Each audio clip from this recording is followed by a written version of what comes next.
Happy New Year! It's time to make sure you start the new year on a high note by making sure your emergency funds and savings are where they're supposed to be. The last 3 years, I've been following leapfrogging savings interest rates offered by many online banks. I opened several high-yield savings accounts with banks I never used before to try them out for myself. For me, it's been nice to watch savings interest rates increase dramatically the last few years.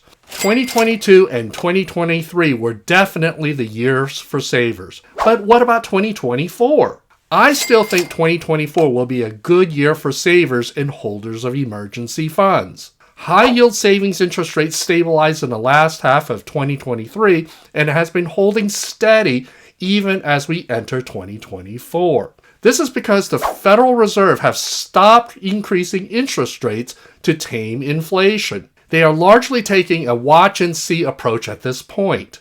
As of the recording of this video, there is no sign that the Federal Reserve will increase interest rates anymore. I believe savings interest rates have peaked. Consequently, we are getting the best savings interest rates we will have for a very long time. I'm a big believer that saving money and maintaining emergency funds is a good thing, no matter what the interest rates are. The first thing you should know is that big name banks are the absolute worst place to put your savings money in. But people do it all the time because it's easy and convenient and because their checking account is there. That convenience for you costs a lot of money. That means Bank of America, Chase, Wells Fargo, Citibank, PNC, Truist, and other similar big name banks are off my list. I would never put any serious long-time savings money there. For the average person, you get paid poorly if you park your savings with them. Big name banks with local branches have too much bloat and overhead to pay out good interest rates to its depositors. The best paying savings account will generally be with the online banks, and the best ones today will pay over 5% APY. Anything less than 5% APY is off my list. You should know that just because a bank is an online bank doesn't automatically mean they will pay well. You have to read the fine print. Sometimes the fine print reveals ugly things. To make it easy for you, well-known online banks like TMobile Money, Synchrony Bank, SoFi, and Barclays are off my high-yield savings list. Let me tell you why. I've had T-Mobile Money since 2021. I've not seen any meaningful improvements from them in their savings rate, and they don't offer depositors any ability to assign beneficiaries, which I think is a travesty for any reputable bank.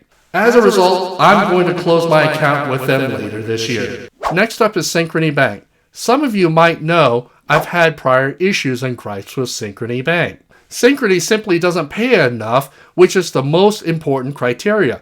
As of this video, Synchrony is offering 4.75% APY.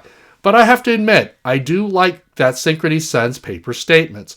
Most online banks won't do that at all. Synchrony also makes it easy to designate beneficiaries. I do like that. And once you pass their online verification system and log in, Synchrony does provide a good online experience. Still, I'm probably going to close this account at some point as I've seen few signs of them paying a competitive interest rate.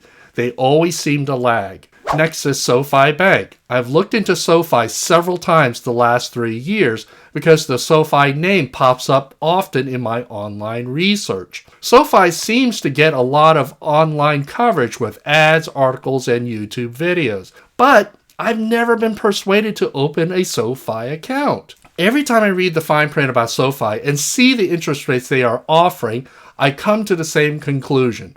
I'm just not that interested.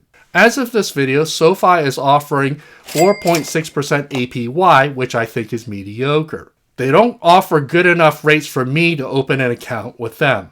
Next up is Barclays Bank. Barclays is a bank whose classy, ritzy name comes up often online. I am unmoved by what they are offering. As of this video, they are offering a mediocre 4.35% APY. As a side comment, I want to make it clear that I'm not saying you shouldn't open an account with any of these banks I just mentioned so far.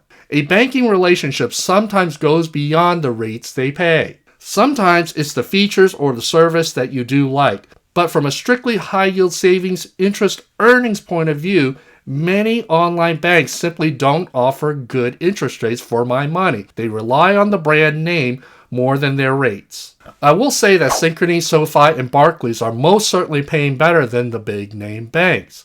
But I think if you are truly interested in maximizing your savings returns, you have to be willing to go to banks that pay over 5% APY. Speaking of maximizing returns, my cat Jackie asks you to swipe that like button so more people can learn more about which high-yield savings accounts are the best ones and which ones to avoid. Also, you will maximize Jackie's returns in terms of treats if you hit that subscribe button. For those of you who have watched my prior review videos about high-yield savings accounts, you won't be surprised to know that Bask Bank is among my favorite savings banks based upon my personal experience. Bask Bank pays me well enough, but it isn't the highest rate anymore. Bask Bank allows easy designation of beneficiaries online, which is super important to me, and provides a good online experience. For 2024, similar to 2023, I consider Bask Bank my best all-around savings bank, even if they aren't the highest paying one. As of this video, they are currently paying me 5.1% APY. Next up is Lending Club. I have a small savings account with them. For a short time, they offered decent savings interest rates. I opened it initially as an experimental account, but I've been disappointed with this account ever since. As of this video, they are offering 4.65% APY. Having had this account for a while and watching its mediocre interest rate offerings, I will probably close this account later this year. I have a final group of savings accounts to cover. I've not talked about them much because they are my newest accounts. This group of savings banks include Newtek Bank, Vio Bank, Primis Bank, and CIT Bank. Newtek Bank is among the highest paying savings bank I use, but it's also the most irritating one. Newtek takes security authentication to annoying levels. There are annoying security challenges I have to go through each time I log in. In theory, this is one of the banks I should put most of my money into due to the high rates they offer. As of this video, Newtek Bank is paying me 5.25% APY. But the vibe I get from Newtek Bank is that one day I could get caught in a fraud detection snag if I ever needed to quickly access my money. I get paranoid that something unexpected could happen in my life that would require me quick access to my money, and Newtek might delay it. I have no proof Newtek would ever do this, but that is the consequence of excessive security measures. I really dislike logging into the Newtek website, which I think is a bad thing. So beware of this ongoing irritation if you want to try Newtek Bank. Another thing I don't like is that Newtek makes it hard to set up beneficiaries compared to most other banks I've dealt with. I have to type up a form they provided me and then provide an electronic signature to email in. I got through it, but it wasn't as convenient as I preferred. Vio Bank pays very well at 5.3% APY, but I only have a minimal amount of money in there. Why is this? It's because of this manual beneficiary form I have to get notarized.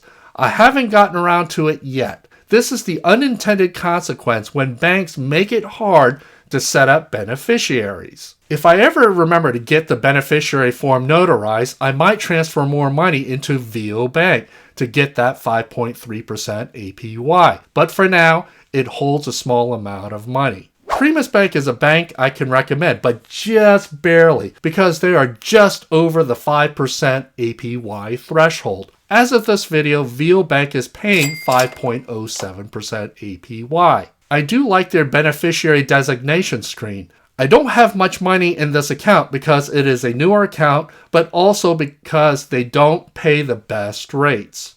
And finally, there's CIT Bank. I only have $100 in this account and have barely logged in since I opened it. Honestly, I forgot about this account. The only reason I remember this account to include into this video is because I just got an email informing me of the monthly statement. Somehow, I just never wrote it down. I don't have much to say about it except that I like the online experience with CIT Bank and the ease of setting up beneficiaries. As of this video, CIT is paying me 4.68% APY.